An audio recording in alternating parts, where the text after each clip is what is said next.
E a gente continua falando deste assunto importantíssimo, e é o seguinte: estamos no mês de agosto e falar sobre o câncer de pulmão é também falar sobre prevenção, informação e cuidado com a vida. Durante o Agosto Branco, a atenção se volta para o tipo de câncer que mais mata no Brasil e para a necessidade de ampliar o conhecimento da população sobre essa doença. Mas olha, muitas pessoas ainda têm dúvidas sobre os fatores de risco, os primeiros sinais de alerta e o momento certo de procurar atendimento médico. Também é importante entender como a prevenção e o diagnóstico podem contribuir para um tratamento mais eficaz. E para esclarecer essas questões e orientar a você, querido ouvinte que nos escuta agora, sobre os cuidados com a saúde dos pulmões, conversamos agora com o Dr. Rodrigo Arruda, ele que é oncologista do Hospital Santa Joana, Recife. Muito bom dia, Dr. Rodrigo, seja bem-vindo ao nosso programa. Bom dia, um prazer estar aí com sua excelente transmissão e também sua excelente audiência. Está falando aí não só para a Olinda, como toda a região. É importante a gente estar discutindo esse assunto do Agosto Branco, pois é um tema pouco debatido. A gente conversa muito sobre o Outubro Rosa, o Novembro Azul, e a gente precisa conscientizar a população sobre o Agosto Branco. Então, quero parabenizar você por trazer isso ao seu programa. Muito obrigado desde já, Dr. Rodrigo, pela disponibilidade em conversar conosco nessa manhã. E como o senhor falou, né, para trazer luz sobre esse tema que por muitas vezes acaba sendo esquecido ou acaba não sendo debatido da maneira, né, que traz a importância que deveria ser. Mas aí, para iniciar nossa conversa, doutor, alguns números mostram que o Brasil deve registrar mais de 35 mil novos casos de câncer de pulmão por ano, cerca de 1.000 em Pernambuco. E aí eu já lhe pergunto, o que é que explica, doutor, o número elevado de casos e a alta mortalidade que é provocada por essa doença? O que precisamos frisar é que o câncer vem aumentando de uma forma global por conta do envelhecimento da população. O câncer de pulmão, poucas vezes foi discutido esse rastreamento. Infelizmente, muitos pacientes são diagnosticados com metástase. Isso acaba dificultando o acesso aos tratamentos com intenção de cura. E alguma parcela de população que nunca fumou, reforço que o tabagismo é o principal fator de risco de pulmão, do câncer de pulmão, também tem uma crescente no número de casos. Muito bem. E aí, o senhor falava, doutor, aí da questão do tabagismo, né, que acaba sendo relacionado a cerca de 85% dos casos, mas é bom a gente até frisar isso, né, deixar isso explícito, que não necessariamente apenas quem fuma possa desenvolver o câncer de pulmão, né? Isso, doutor. Então, realmente, quem nunca fumou também desenvolve esse tipo de câncer e trazer esse alerta, claro, para a população. O principal fator de risco para o câncer de pulmão segue sendo o tabagismo, responsável pela grande maioria dos casos. E não existe cigarro seguro. Cigarro convencional, outras formas de tabaco, a gente também acredita que aumenta esse risco. Mas é muito importante frisar que o câncer de pulmão também acontece em quem nunca fumou. Algumas exposições passivas à fumaça do cigarro, poluição do ar, exposição ocupacional, algumas substâncias como amianto, sílica, alguns metais, e também a influência da idade, né? Pacientes com doenças pulmonares crônicas e alguns fatores genéticos. Embora o cigarro seja disparado o principal fator de risco, a gente não deve tratar o câncer de pulmão como uma doença exclusiva de fumantes. Importante isso que o senhor fala, que obviamente, né, o cigarro tendo aí cerca de 85%, né, enfim, em referente aos casos, mas fumaça passiva, como o senhor falou, poluição do ar, contato com agentes cancerígenos também aumentam o risco e a gente deve ficar em alerta. E aí, doutor, o que acaba ficando explícito, né, e acaba a gente percebendo que o câncer de pulmão, ele acaba podendo evoluir sem apresentar sinais claros. E eu já lhe pergunto, como é que é possível chegar a um diagnóstico precoce, tendo em vista que o comportamento da doença acaba sendo silencioso?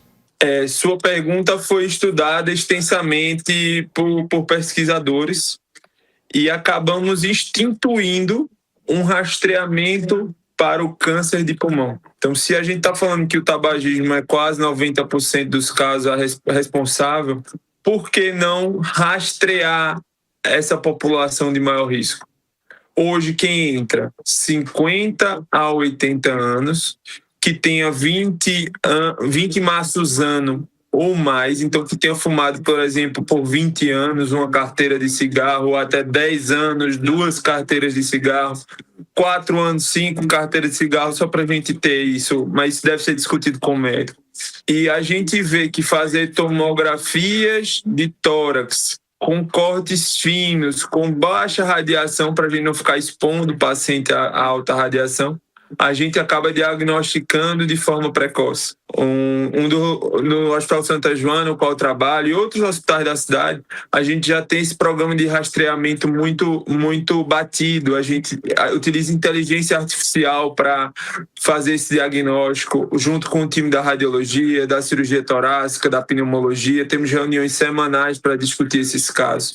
Então é importante bater nessa tecla do rastreamento para a população específica e discutir com seu médico. Se você fumou por um tempo na sua vida, será que não está na hora de fazer uma tomografia? Infelizmente, o raio-x de tórax não foi comprovado benefício em fazer esse rastreio. Olha aí. E aí, doutor, alguns sintomas que são muito citados, né? Mas até perguntar ao senhor também de outros possíveis. Por exemplo, né? Tosse persistente, falta de ar, dor no peito, rouquidão, escarro com sangue, né? São alguns dos sintomas que acabam sendo citados, né? Que possam trazer este alerta.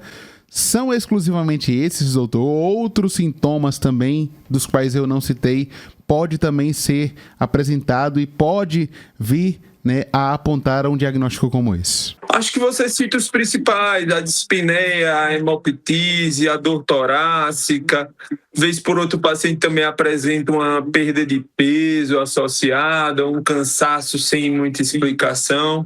Reforço que você precisa procurar o médico, porque a gente não exclusivamente é uma doença, é um câncer. A gente precisa alertar sua grande audiência que nem todo cansaço está relacionado a um câncer de pulmão, mas que se você for tabagista, se você teve exposição ao cigarro de alguma forma, é importante que seja investigado qualquer sintoma respiratório persistente.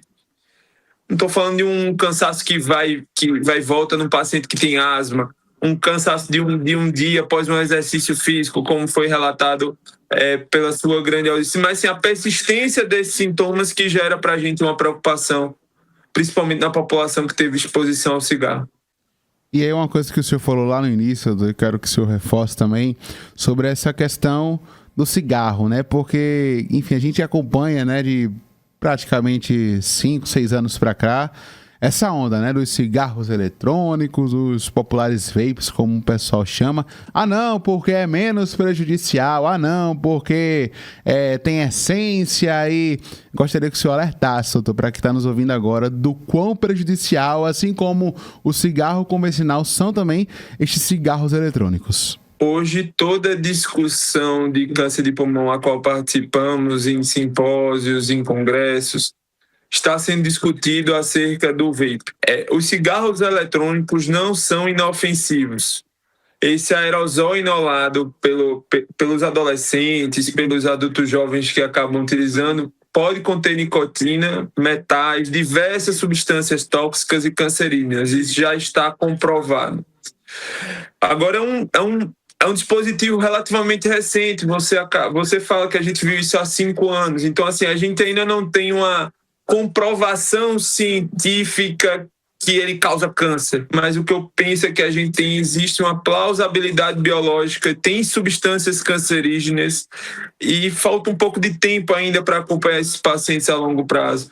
Mas eu acredito sim que o vape, que o cigarro eletrônico pode ser uma causa de câncer de pulmão na nossa população em breve. E aí, doutor, já caminhando para o final da nossa conversa, pode ter pessoas nos escutando agora que são fumantes ou que já estão aí nesse processo, né, de deixar o cigarro, de parar de fumar. Mas para quem fumou durante muitos anos, doutor, ao parar, ainda tem possibilidade de reduzir, por exemplo, o risco de desenvolver uma doença como essa? Como é que o organismo acaba respondendo depois que a pessoa abandona o cigarro? Sabemos que o fato de você ter sido exposto por algum momento lá atrás vai aumentar seu risco de câncer de pulmão. Mas o quanto antes a gente parar, a gente vai também diminuir esse risco cumulativo. Então, a gente acaba estimulando os pacientes com câncer de pulmão com já diagnóstico de cessar esse tabagismo, porque pode inferir no tratamento oncológico. E a gente traz vários benefícios, né? Não estou nem falando só acerca do câncer. O tabagismo está muito associado a doenças cardiovasculares. Então, nunca é tarde para parar de fumar. Abandonar o cigarro traz um benefício antes, durante e depois de um diagnóstico de câncer. Queria só aproveitar um pouco da sua fala, talvez a gente esteja falando de algum paciente que tem algum familiar em tratamento, algum familiar fazendo esse diagnóstico do câncer de pulmão, que a gente avançou muito no tratamento. Antigamente, há 15 anos, a gente falava de 3 doenças, hoje a gente tem biomarcadores do câncer de pulmão. Tem alguns pacientes, os colegas oncologistas têm pacientes que fazem comprimidos há mais de 5 anos, como se fosse uma doença crônica, uma hipertensão, diabetes. A gente tem pesquisas clínicas aqui na cidade de desenvolvimento de novas medicações, cito o IMIP, o Hospital de Câncer de Pernambuco, qual eu faço parte. A gente tem pesquisas em desenvolvimento, então a gente está falando de vários vislumbramentos de uma doença que hoje tem uma mortalidade alta, mas para uma parcela de pacientes a gente consegue tratá-la da melhor forma. Muito bem, doutor. A gente já vai caminhando para o final da nossa conversa, desde já agradecendo demais ao doutor Rodrigo Arruda, ele que é médico oncologista do Hospital Santa Joana, Recife. Doutor, vou deixar esse último espaço para suas considerações finais, reforçar a população a importância, obviamente, de práticas que devem ser adotadas, buscar ali um atendimento médico, buscar ali fazer os exames indicados para que possa diminuir, né, as chances, o risco do câncer de pulmão e, consequentemente, também poder proteger o pulmão. Então, onde o pessoal pode se informar mais, redes sociais, contatos, pode ficar à vontade. Muito obrigado, a conversa foi muito rica, a troca também, você trouxe os principais pontos que a gente tem que discutir com a população. As mensagens finais que quero deixar o câncer de pulmão tem rastreamento para a população específica, então se você conhece alguém que fumou por um tempo na sua vida, até que parou, mas entre 50 e 80 anos, discutir a realização dessa tomografia de tórax pelo menos uma vez, inicie isso. O câncer de pulmão tem cura quando diagnosticado de forma precoce. Então, da mesma forma que a mulher faz a mamografia, o homem faz a avaliação do câncer de próstata, a gente tem que também bater que os homens e mulheres com esse fator de risco precisam fazer essa tomografia. Então, a mensagem que quero deixar é essa. Eu tenho um canal no YouTube, o qual eu discorro mais sobre assuntos relacionados à oncologia. Acho que hoje a gente tem essa capacidade aí de gravar vídeos com o apoio de vocês, da imprensa, da divulgação disso. E minha rede social, tanto no YouTube quanto no Instagram, é rodrigoarruda.oncologia. Vai ser um prazer continuar tirando dúvidas acerca do câncer para a sua audiência. E agradeço demais, estou sempre à disposição da Rádio Olinda. Maravilha, doutor Rodrigo. Mais uma vez, nosso muito obrigado. Um excelente final de semana desde já e até a próxima.